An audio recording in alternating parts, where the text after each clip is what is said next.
In a meeting at the United Nations General Assembly on September 25th, Mohammad Yunus, head of Bangladesh's interim government, discussed the revival of the South Asian Association for Regional Cooperation or SAARC with Pakistan Prime Minister Shehbaz Sharif. Yunus sought Sharif's support for reviving the regional organization. However, India's opposition poses a significant challenge. The last SAARC Summit was held in 2014 in Kathmandu, Nepal.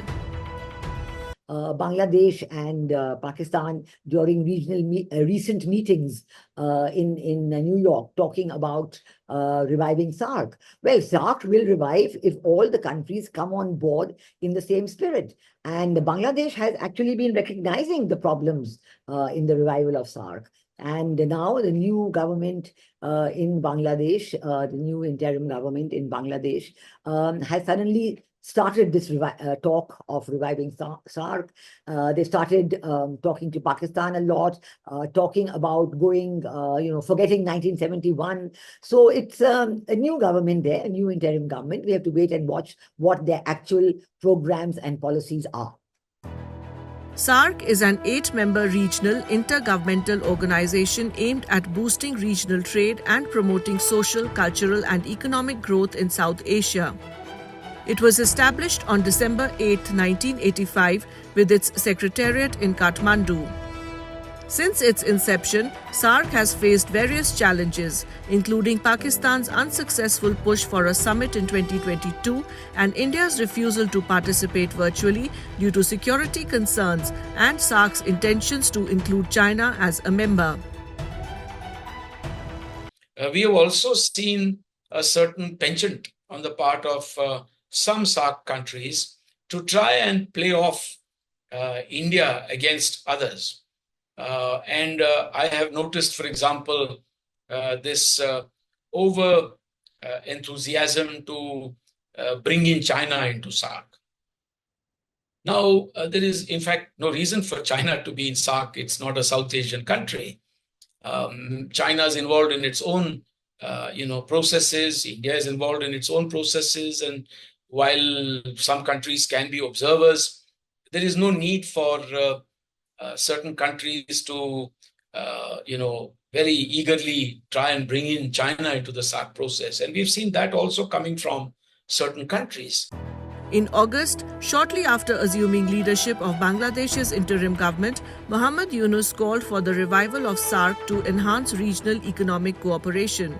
Both Bangladesh and Pakistan view the revival of SAARC as crucial for addressing economic and political challenges in the region. However, India has refrained from participating in SAARC, citing the lack of a conducive environment and Pakistan's non-cooperation in combating cross-border terrorism as long-standing obstacles.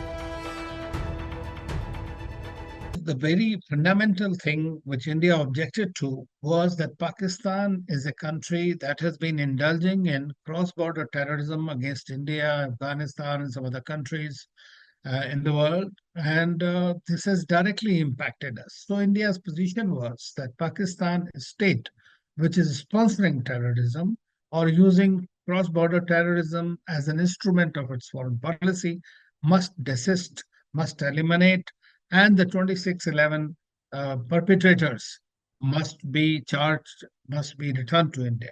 Now, this has been our position all through.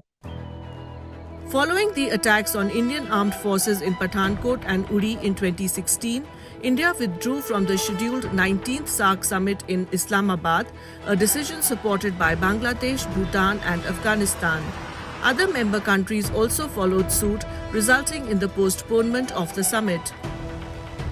As I told you, there are two reasons. First of all, I gave you the example of trade, and you can't have trade until you get most favored nation treatment from all the countries who are involved in that trade. Pakistan has never given that to India, and India had given, non-reciprocally, which is very, very unusual, but we had given the most favored nation status to Pakistan, which subsequently, after all the, absolutely unbelievably horrible and horrific cross-border terrorist attacks by Pakistan, we've withdrawn that as well.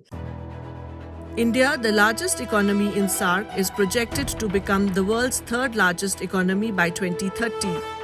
While India has been actively engaging in groups like G20 and the BRICS, it has been reluctant to endorse the revival of SAARC due to its security concerns.